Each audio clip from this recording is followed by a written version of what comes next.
Olá, terceiro ano! Vamos lá retomar o nosso conteúdo, tá? Então, nas aulas passadas estávamos falando sobre os cromossomos sexuais. E aí nós vimos que nos mamíferos, esses cromossomos eles aparecem na versão X e Y, correto? Então, mamíferos que apresentam sexo feminino apresentam a versão XX. Mamíferos do sexo masculino, X e Y. Então, para começar a explicar para vocês que existem algumas variações relacionadas aos cromossomos sexuais, eu trouxe aqui, tá, esse felino para explicar como que funcionam as cores do pelo dos gatos específico. Então, vamos lá. O pelo do gato ele é condicionado por um gene presente no cromossomo sexual X.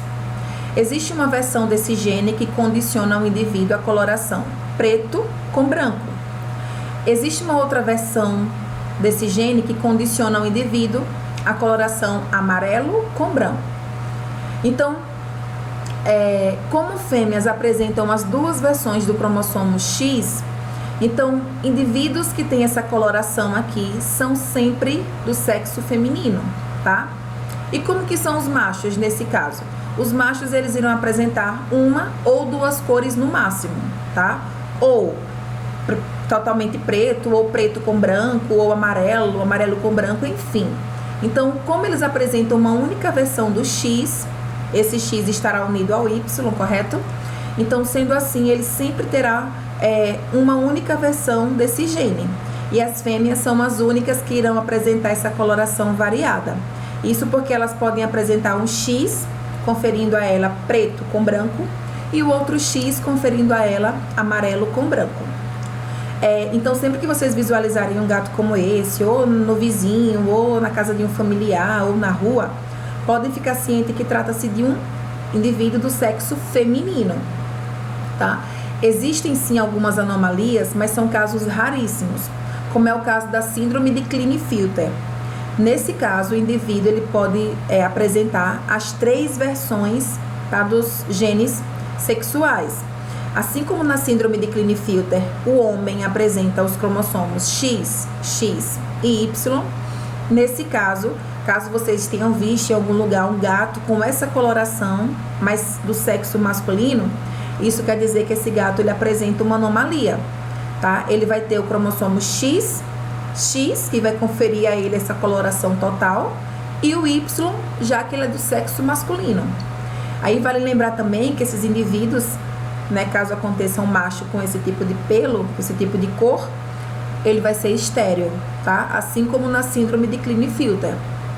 Então, nesse caso, os machos, eles sofrerão danos relacionados a essa anomalia, ok? Então, continuando. Existe uma outra condição, né, falando agora um pouquinho da espécie humana, que é chamada de daltonismo. O daltonismo é uma condição no qual o indivíduo ele não consegue perceber algumas cores, principalmente os tons vermelho e verde. Nesse caso, tá? Geralmente, esse tipo de anomalia é percebido logo no início da vida da criança. Isso porque, ao estar na escola, junto com outras crianças, né? Então, a professora pede para que ele utilize algumas cores, então ele não consegue distinguir, caso ele seja daltônico, porque ele vai sofrer um tipo específico de cegueira para cores. Então, algumas cores ele não vai perceber, tá? Então, ele vai ficar muito confuso. E existe um teste muito simples para o daltonismo, que consiste em um círculo, tá? Cheio de cores, e dentro desse círculo tem um número, ou letra, ou uma forma, um desenho. E o indivíduo que é daltônico, ele não consegue perceber essa coloração diferente no meio do círculo, tá? Então, ele enxerga todo como uma coloração única. Existem níveis de daltonismo, existem alguns graus que são mais severos, outros que são mais leves, mas mesmo assim, o indivíduo ele vai sentir dificuldade em perceber as cores, tá? Esse distúrbio recebeu esse nome em homenagem ao químico que descobriu, na verdade, tá? Então, John Dalton estava trabalhando, foi o primeiro a trabalhar, na verdade, com daltonismo, e ele percebeu que alguns indivíduos eram incapazes de reconhecer algumas cores específicas, principalmente o vermelho e o verde, tá bom? Então vamos entender como é que funciona, tá, esse gene para o daltonismo. Então esse gene ele está presente no cromossomo sexual X. Por isso que é um tipo de herança que está ligada ao sexo, porque está presente no X, e o X é um cromossomo sexual que existe tanto em machos quanto em fêmeas. Sendo assim, esse gene ele possui as suas duas variações, a sua variação dominante e a sua variação recessiva. Então, como é que funciona o genótipo e o fenótipo do indivíduo? Então, para que o indivíduo, tá, apresente essa condição, ele precisa apresentar o gene em recessividade, tá? Então, pessoas que são daltônicas, elas apresentam o gene recessivo para essa condição. Vamos ver como é que fica no caso das fêmeas. Então, como as fêmeas apresentam os dois cromossomos sexuais X, tá? Para que ela seja daltônica de fato, ela precisa apresentar as duas versões dos genes em recessividade. Então, para que ela seja daltônica, ela precisa apresentar a versão XDzinho, XDzinho.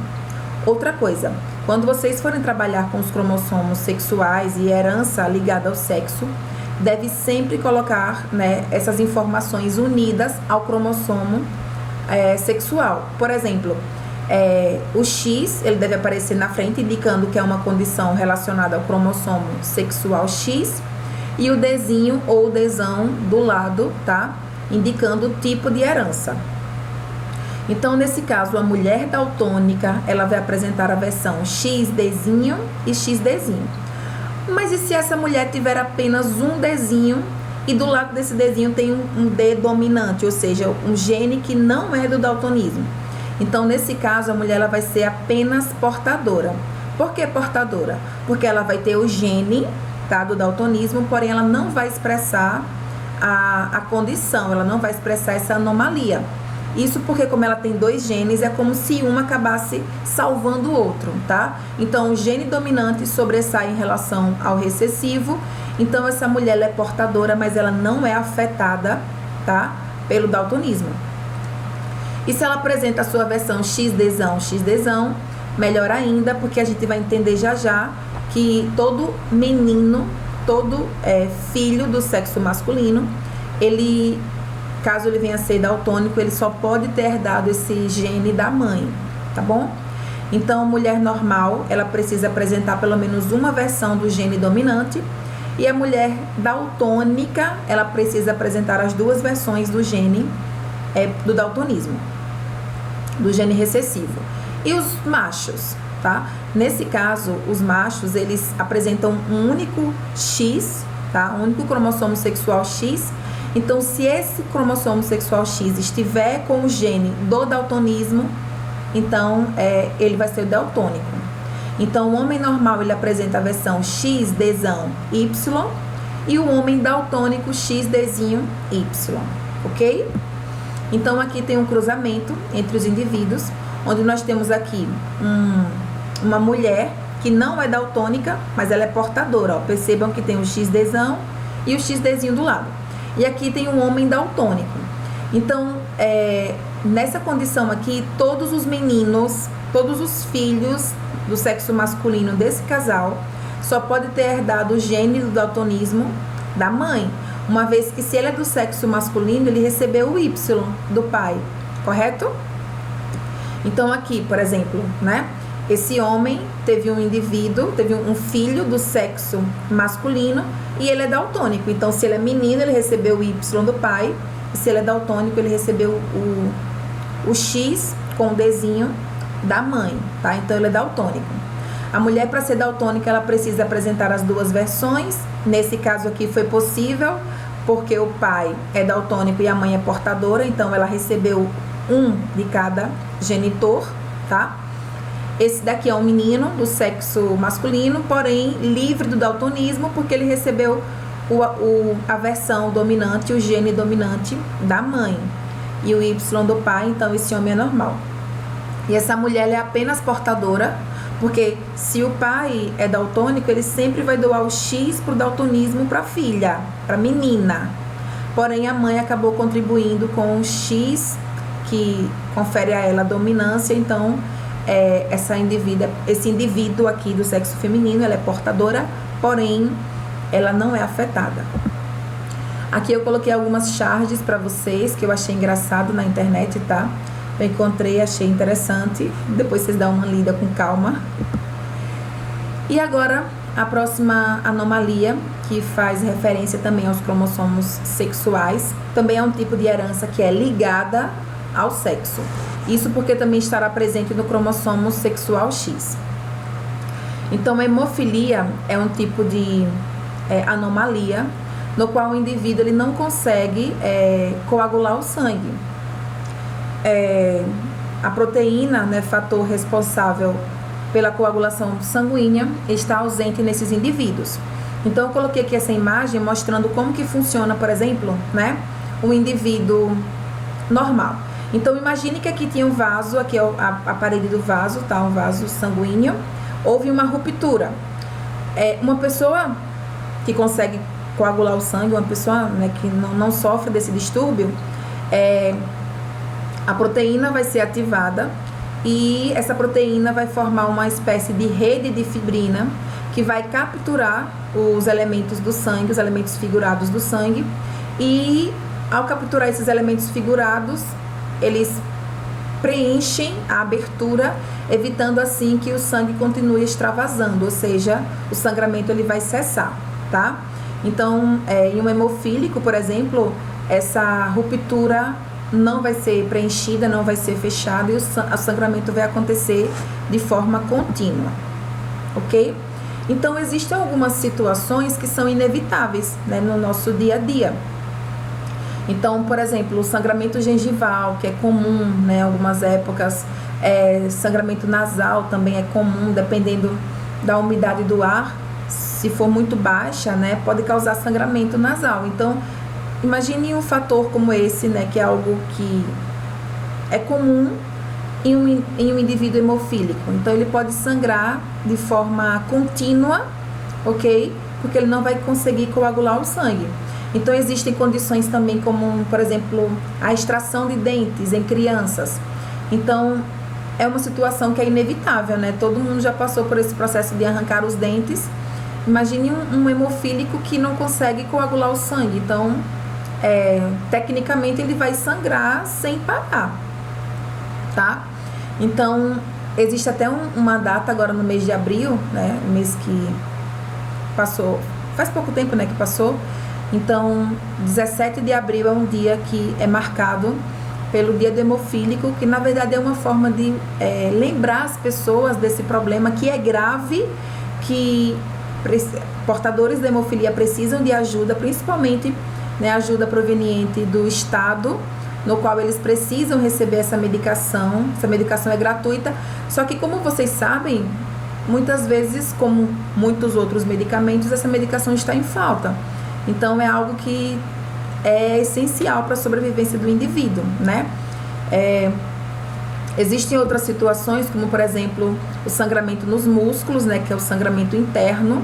Então, hemofílicos sofrem muito com problemas como esse, no qual hematomas aparecem na pele. Na verdade, também é comum, tá, em pessoas, porém, hemofílicos, eles têm problemas maiores relacionados a esses hematomas, tá? Outro problema dos hemofílicos é as articulações inchadas. Isso acontece porque tanto o músculo quanto articulações sofrem sangramentos internos. As articulações, elas incham porque, como esse sangramento ele é repetitivo durante muitos anos, né, durante toda a vida do indivíduo, então esse sangramento intenso nas articulações acaba destruindo, desgastando as articulações do portador da hemofilia. Então, eles sentem muitas dores, dificuldade de movimentação, restrições ortopédicas relacionadas a esse tipo de problema, tá? Então, movimentos simples do dia a dia, como mover braços, né, que articulação do ombro, articulação do cotovelo, joelhos. Então, isso gera dores horríveis nos hemofílicos, tá? E como que esse processo, né, da hemofilia ela é passada? Vamos entender um pouco. Então, também é uma anomalia que também está relacionada ao cromossomo sexual X, por isso que é uma herança ligada ao sexo, que está lá presente no cromossomo X. Sendo assim, as condições serão semelhantes ao do daltonismo. Então, existe a sua versão dominante da hemofilia, existe a sua versão recessiva também. Então, mulheres são portadoras em menor número do que os homens. Então, existem muito mais meninos hemofílicos do que meninas, tá? Que sofrem de hemofilia. Então, a condição é bem semelhante ao daltonismo. Então, uma mulher normal, ela apresenta as duas versões da hemofilia, porém em dominância, ou seja, ela é livre dessa condição. Uma mulher portadora, ela precisa apresentar uma versão dominante e uma versão recessiva. Sendo assim, ela não será afetada, porém ela levará consigo o gene da hemofilia, tá? E uma mulher hemofílica, ela precisa apresentar as duas versões em recessividade. E o homem? O homem ou ele tem o gene ou ele não tem esse gene, tá? Ou seja, como ele só tem uma versão do X, se ele apresentar o X Hzão, então ele é normal, ele não apresenta hemofilia, mas se ele apresentar o XHzinho, ele vai ser hemofílico, tá? E o último aí, a última condição que nós vamos ver hoje é a hipertricose auricular. A hipertricose auricular consiste no surgimento de pelos, tá, dentro da cavidade do ouvido, da orelha interna. E nesse caso está presente no cromossomo sexual Y, sendo assim é um tipo de herança que é restrita ao sexo. Então, se é restrita ao sexo, apenas homens terão essa condição, tá? Terão esse problema, tá? Que às vezes é desagradável, porque como o ouvido, né, produz cera, o cerumen, como uma forma de proteção, então esse cerumen ele pode se unir a esses pelos e causar alguns problemas, tá? Então, é nada que uma remoção, né, com tesoura ou um aparelho específico não resolva, tá? Mas pessoas que apresentam a hipertricose auricular, ela apresenta essa condição no gene Y, então são sempre homens. E se o homem apresenta essa condição, tá, de pelos no ouvido, e tem o filho homem, então ele sempre vai passar essa condição para sua prole, tá? Então, já que está no cromossomo X e durante a meiose, né, ele vai produzir os gametas e vai doar metade das suas informações, e junto com essa metade vai o cromossomo sexual Y, então quer dizer que essa criança, tá, esse menino, ele vai sim apresentar a condição da hipertricose auricular. Ok, meninos? Espero que tenha esclarecido as dúvidas de vocês, tá? Então, é isso. Beijos e tchau, tchau. Fiquem com Deus.